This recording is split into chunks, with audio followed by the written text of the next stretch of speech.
Dokumentigan waa dokumentiyadii markaa gumaystigii Ingiriisku uu gobollada waqooyi cashuurta kaga qaadanayay. Taana waxaa daliil u ah dokumentiyadan markaa. Haddaynu dib u noqonno markuu Cabdullaahi Xasan uu joogay Berbera, muxuu ka yidhi markuu arkay cashuurta laga qaadayo se maxaa ka jira in Cabdullaahi Xasan markuu Berbera kasoo degay uu xajka ka yimi in cadaanku ama dadkii saraakiishii nimadii yaraa cadaadaa ee ka talinayay Berbera ay weydiiyeen cashuur, isaguna marka uu yiri adiga ayaa kaa qaadaysa, dalka adiga ayaa ku keenay. Sheekooyinka waxaa daliil u ah inay sheekooyin xaqiiqa ay jiraan.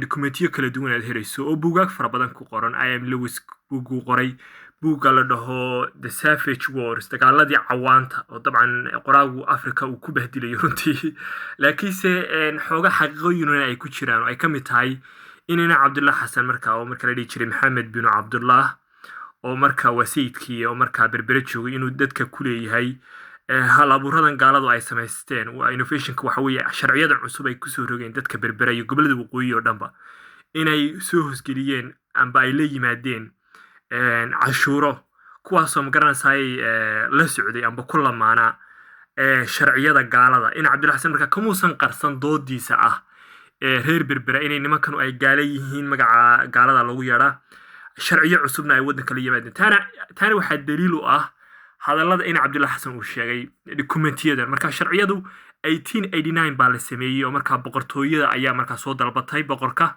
kadibna implementation baa lagu sameynaya oo markaa 1902 baa la hirgeliyey, kadibna waxaa la bedelay 1904 1906 oo la soo daabacay sanadkaas dambeeyay. Adigu 1906 wixii ka dambeeyay waxay ahaayeen garanaysaa kuwo qoran, laakiinse sanadadii hore xoogaa qaybna waa lagu khasbi jiray, qaybna kamaysan hirgashayn dhanka gudaha. Marka magaalooyinka xeebaha oo dhan waa sharciyo ka hirgalay bay ahaayeen ilaa 1899. sharciyada qaybo ka mid ah kasoo qaad way badnaayeen. waxaynu kasoo qaadan laakiin inagu waxa la dhihi jiray custom duties.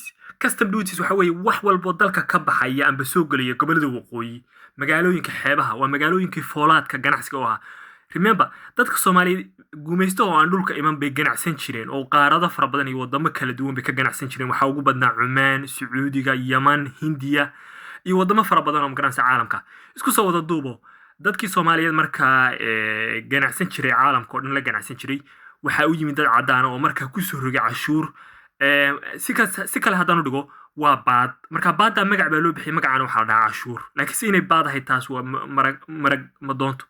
In Cabdullaahi Xasan markaa hadaladiisi waxaa ka mid ah markaa in la iska dhiciyo dadkan sharciyada cusub dhigtay ee markaa cashuuraha la yimi.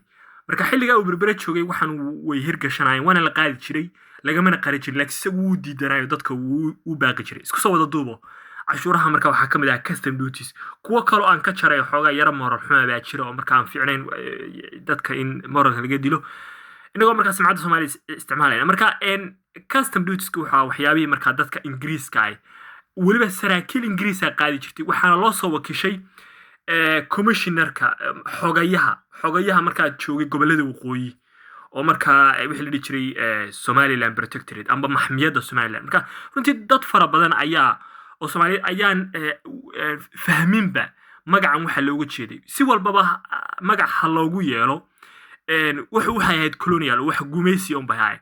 dad baa markaa dhahaya heshiis baa lala galay. Heshiiska haddii lala galay, maxaa heshiiskaas inuu waxba kama jiraan yahay kuusoo caddaynaya? Heshiisku ma qeexayo in dalka baad laga qaado, waayo taana waxaa daliil u ah custom dutieska lagu soo rogay. Marka heshiisku runtii dalka unbaa lagu soo gelayay, wax cid wax looga joojinaya amba looga aabayeelaya ma lahayn. Marka heshiisku waxaa dhul la siinayo dad shisheeye oo loo gacan gelinayo oo Ilaahay ka sugo in iyagu mas'uul ka yihiin. Marka aleenada dad baa heshiiska si khaldan uga hadlo oo dhahaya heshiis baa lala galay. Wax lala galay ma jiraan. dalku gal un bay ahayd oo gaaladu ay dhulka ku imaanayeen. Marka intaa dhammaysteena kadibna waa arrintoodii bay hore ka bilaabeen. Marka heshiisku waxaa 1884 1899 shan sano kadibna baad baa la qaaday. After 5 years Ingiriisku baad buu waddanka ka qaaday. cidda loo soo wakiishay boqortooyadu soo wakiilastay magacoodii waka nin sarkaal oo Ingiriis ah ragga daraawishta la dagaalamay buu ahaa. jagadu xilliga hayay waxay ahayd commissioner. ninkan oo markaa isna hayay secretary of administration oo markaa ahaa wasiirka oo sidoo kale ahaa barasaabka magaciisu waa caan family caan oo ka soo jeeda. marka isku soo wada duuba ragga madaxda ahaa waxay ahayn raggii markaa weliba warqadii lagu soo saaray sharciyada oo markaa lagu ansixinayay iyo taariikhda inkastoo taariikhdan xilliga buugaagta lagu dhigay ay tahay ay ka horreysay xilliga la hirgeliyey marka waxaa ka mid ahaa anigoo soo koobaya in markaa sharciyada customka oo markaa cashuur qaadasho ay markaa ahaayeen lambarkan oo sanadka inkastoo wax laga bedelay sanadka 1899 kuwana waan arkay 1902 na waan arkay hadda sanadba waxbaa lagu durjin jiray cashuurta waxbaa laga bedeli jiray waxbaa lagu diri jiray marka magaalooyinka cashuurta laga qaadayo amba baada laga qaadayo waxaa ka mid ahayd berbera bulaxaar sidoo kale kuwii saylacna way jiraan oo qaybaha aanan soo qaadan aan ka soo tegay marka berbera iyo bulaxaar waxay ahaayeen meelo markaa dalka wax laga dhoofiyo waxna ka soo degaan kuwana markaa sharcigan ayaa qabanaya 1904 waxbaa laga bedelay iyadana waxaa ka mid ahayd in lagu daray xataa